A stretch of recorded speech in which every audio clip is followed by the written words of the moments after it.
Well, you're quite right to emphasize the root of interlegery, because it's inter meaning between or among, as you rightly say. Because in many respects, what we are understanding is in those interstices that you referred to. This is certainly how poetry works, but it's also how narratives in novels work. The mind is always making connections, looking at the interactions of people, of words, of ideas.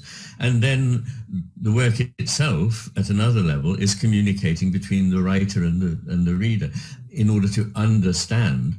And interesting, the word under in understand doesn't mean beneath, but it means among. It comes from an old use of under, which is the same as the German unter.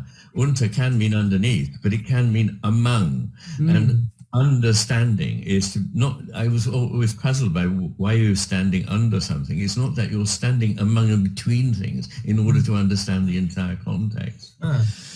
And these contextual aspects are missing when people have right hemisphere damage, and context completely changes what it is you're looking at. The tone of voice may completely turn on its head what the words in isolation appear to be saying. So being aware of all these things is part of how we not just understand things. I mean, people may think emotional and social understanding, well, if I don't go to too many parties, it doesn't matter. But it's not confined to that at all. It's confined to making sense of anything we experience in which human beings are acting and speaking. So it's important for a politician. It's important for a judge. It's important for anyone who is carrying out any sophisticated assessment of a situation that involves human beings. Unless you have this capacity, you're going to completely misinterpret what you're looking at. Yes, I mean, very important is the fact that metaphor is not an addition or an ornament at the top level. After you've said what you, quote, really mean, then you can dress it up poetically in a metaphor. But actually, it's not a superficial covering of language. It is the bedrock of language. All language is making a connection between a symbol and experience. And in doing so, it has to do it via effectively metaphors. And no language is more reliant on metaphor than scientific and philosophical discourse. And I give some examples in there of words that we pass over that have a metaphorical meaning. And it's through that metaphor. Metaphor means carrying over. It's like forming a bridge between a world of symbols, a world of theory, and the world that we actually experience in daily life.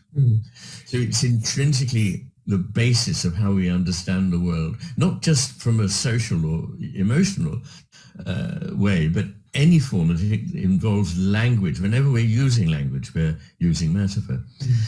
However, there is another layer to the idea of metaphor, because most metaphors that we use and rely on, we don't experience them as metaphors when we speak them, because we've become so familiar with them that they've lost any element of shock. You know, in a way, the connection between one part of a metaphor and another is like a spark of electricity that joins two things. Normally, when we're using metaphorical expressions, they're so dead because they're so familiar that we don't realize that they're metaphors at all. In other words, they don't act as metaphors anymore. They don't carry meaning across any implied gap. But when we are aware, when a metaphor is used as it is in poetry, this is where the right hemisphere is super important. And much of the literature on hemisphere difference in metaphors has been confused by the fact that people haven't distinguished between cliches, because some metaphors are simply cliches, and a live metaphor in which it is doing the work of joining two things together. And this is a beautiful example of a very clear distinction. If you take out the so-called metaphors that are just cliches, the left hemisphere deals with them, because it always deals with the cliche, the worn, the familiar, the known, things that, as it were, it feels safe with. Whereas the the live metaphor is very much dependent on the right hemisphere. And it's also the right hemisphere that helps us to understand irony, sarcasm, and is at the root of laughter and sadness and all these emotions that are the social emotions.